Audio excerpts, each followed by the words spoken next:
Well, guys, it looks like after many, many months, Final Fantasy Crystal Chronicles Remastered Edition is almost in our hands, and I am so excited. I feel like this game flew over a lot of people's heads due to its high barrier of entry, and it had such a, divisive mechanic. So just in case you haven't given this one a chance, I hope that me sharing my history of this beloved game can help shed some light on why you may want to look into this remaster. The idea of this video came when I was taking Ziggy for a walk, and whenever Autumn isn't with me, I'll usually put in headphones and listen to podcasts or video game soundtracks. And I know it sounds kind of weird, but I love listening to video game soundtracks. I think I'll make a video about that later, but anyway, I was listening to the Crystal Chronicles soundtrack, and I was getting absolutely slammed with nostalgia. I just have all these fond memories of the game, and I was thinking about how excited I am for the remaster, so I just suddenly felt this huge urge to hop on my little tiny platform of the internet and just get all my memories and thoughts about this game out there. So if this video seems pretty pointless or boring, I appreciate you stopping by, but this video is really kind of more for me. So my story with this game actually starts with the PlayStation 2, and that I know that sounds kind of weird because it was a GameCube exclusive, but anyway, one day, back in the 2000s, I came home from school and my dad, for some reason, bought a PlayStation 2 and a couple of games, and which to this day is kind of weird because he never really was into video games, and he never bought a video game console just for no reason. Maybe he just didn't tell me the real reason he had it because I was younger, or I don't know. But anyway, one of these games was Gauntlet Legends Dark Legacy. And for those who aren't familiar with the Gauntlet series, it's basically this game where you and 3 other people, you make your character, then you battle through hordes of enemies in this fantasy setting, kind of like a Diablo-esque setting. And then there was just some light RPG elements, you could boost your stats after you leveled up. So this game quickly became the go-to game for my older brother and our extended family. Growing up at these family events, there was this older kid group, and it consisted of my youngest uncles and my oldest cousins. And so all the younger cousins really wanted to be a part of that cool older group, but most of the time it just didn't happen. They were just more annoyed with us if we pushed too far into the group. You just kind of wanted to hover around the group. You couldn't be in it, but maybe you could view it from afar. Maybe I'm exaggerating. No, I'm not exaggerating. That really was what it was like.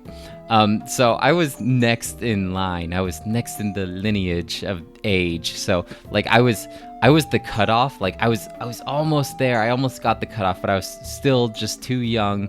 But sometimes when they only had 3 guys, they would let me play.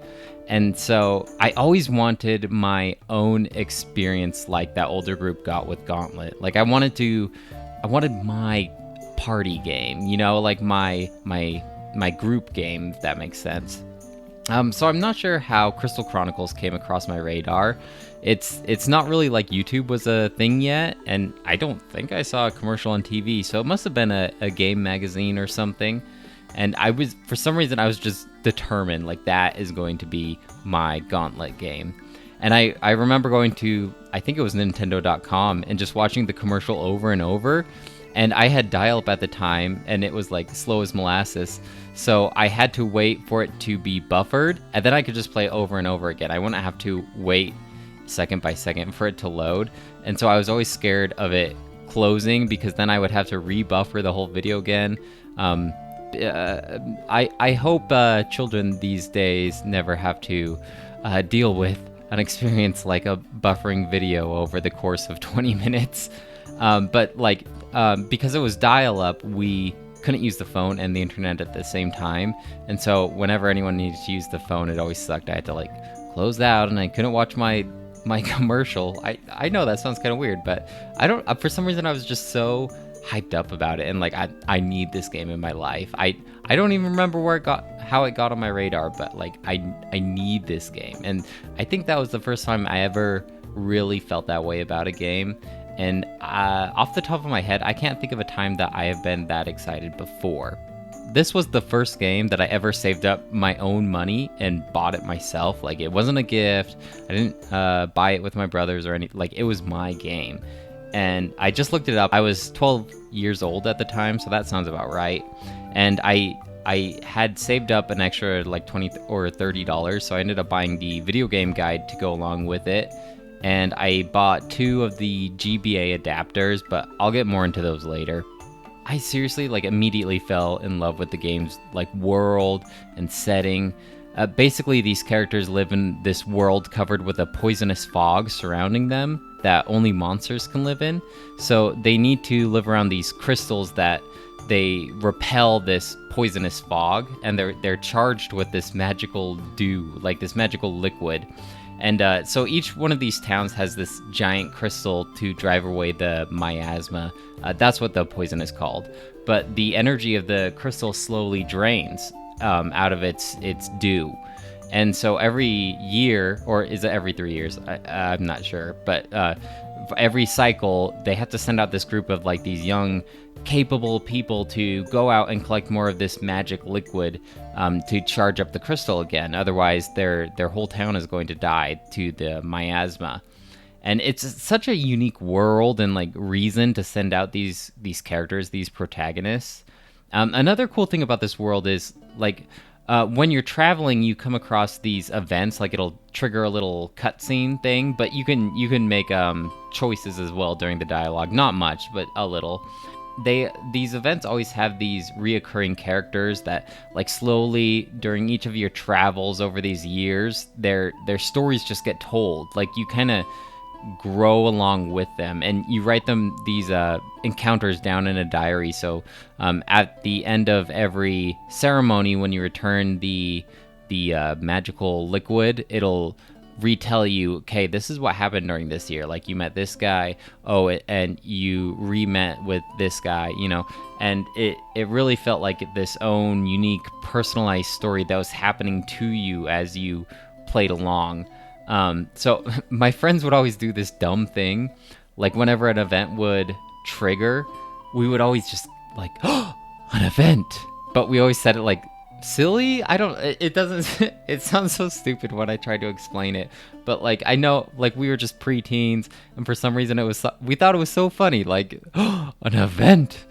And, but like seriously, these events were pretty memorable. Like there's this dark knight, and he's haunted by these like ghosts, and only he can hear them. And so he's like really good at fighting, but everyone thinks he's like this madman, and they're all trying to capture him.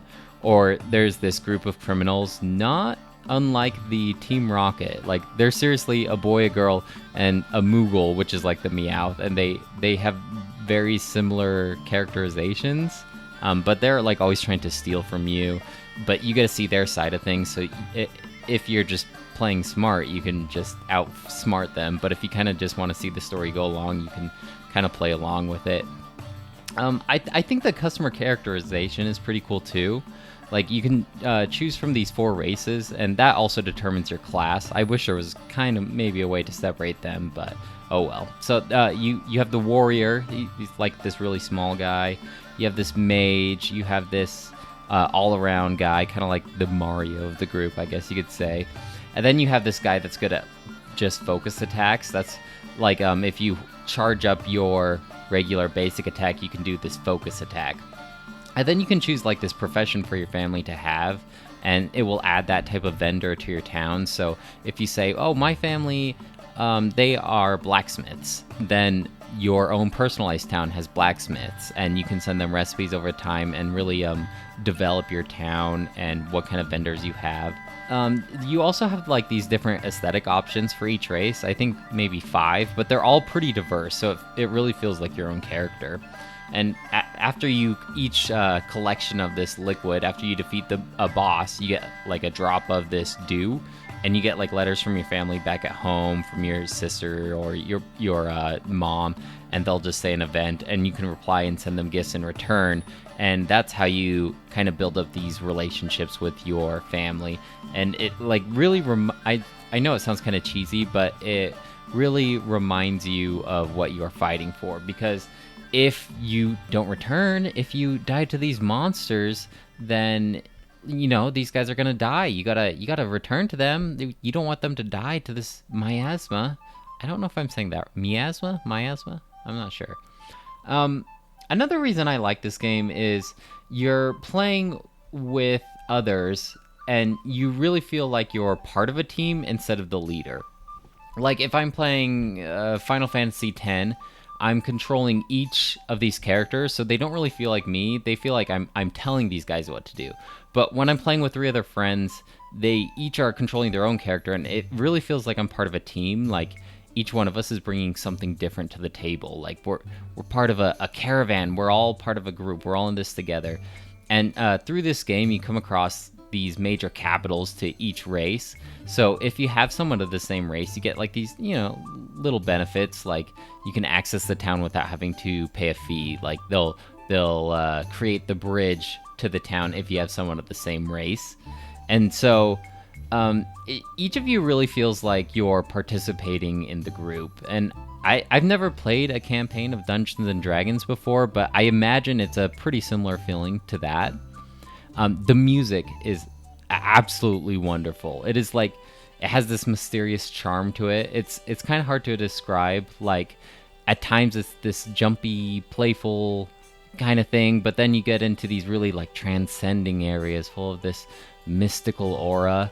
I know I've said that I've listened to video game soundtracks when I'm taking Ziggy on walks, and very often I'll put on this one. It inspires me. Like it makes me want to create.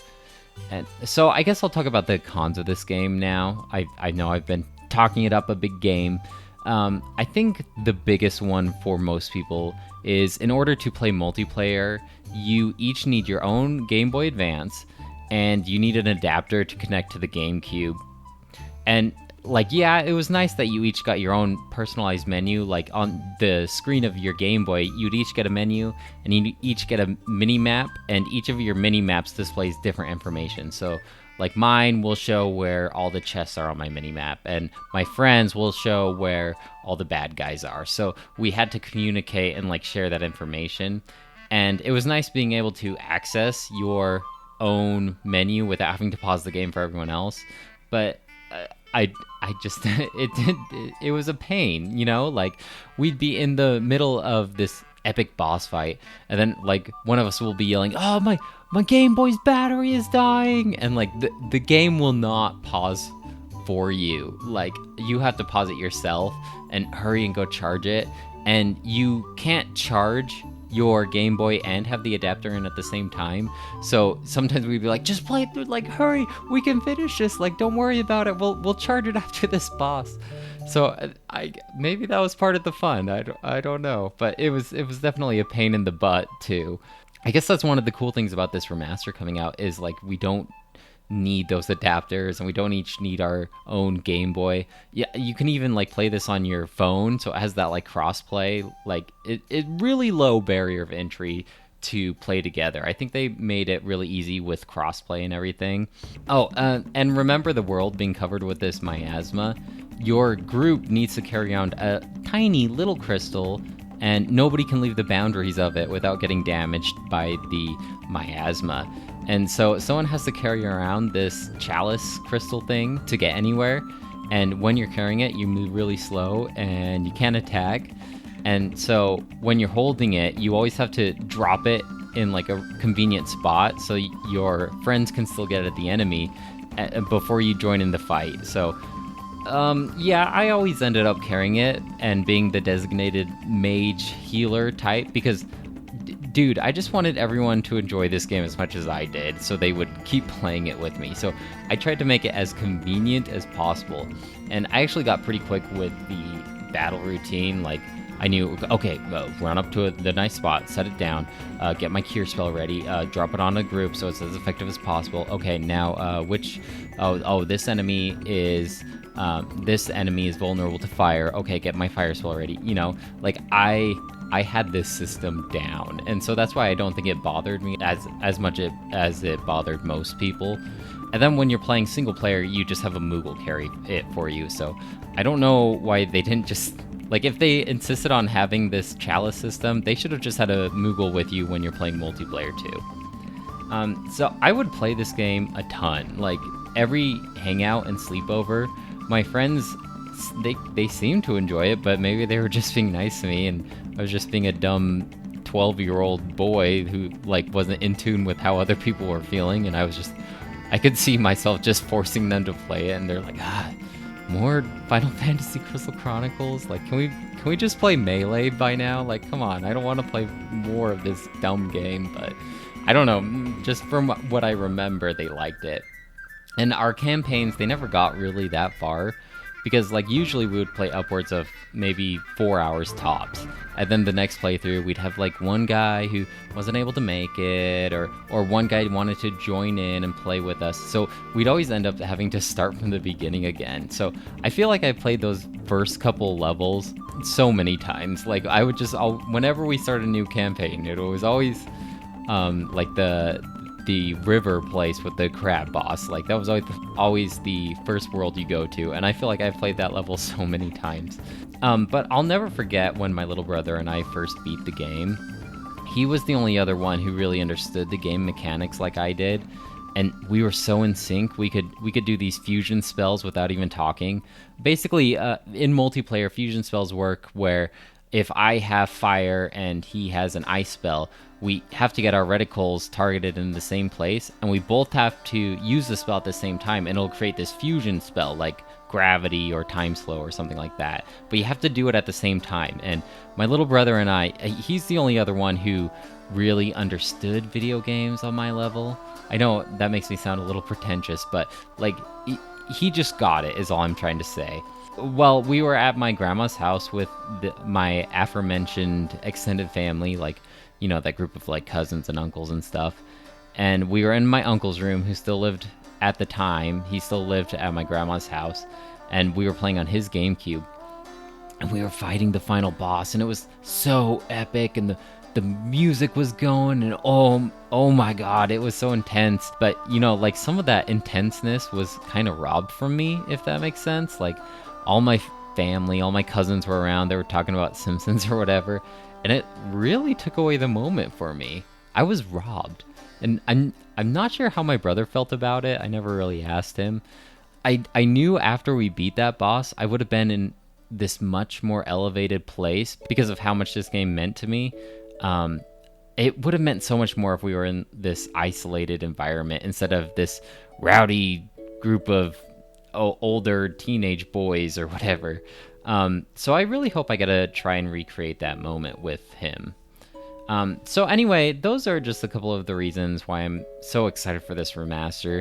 I know I'm talking a heavy nostalgia game, and it will probably never be as good as I remember, but I think if I could just recapture a little bit of that magic, I'll be happy. That's it for my rambling today. Let me know if you have any questions about the game. I know a ton about it, and if I don't, I can probably pull up my video game guide. I know I'm so knowledgeable. I'm so cool. I have a game guide. So I will be happy to answer any questions you have. Or, you know, if you have any memories featuring this game, I'd love to hear it from your point of view, your perspective. Like, maybe this game just really sucked in your eyes. I don't know. But I would love to hear it in the comments below. So that should be all for now. See you next time. Bye!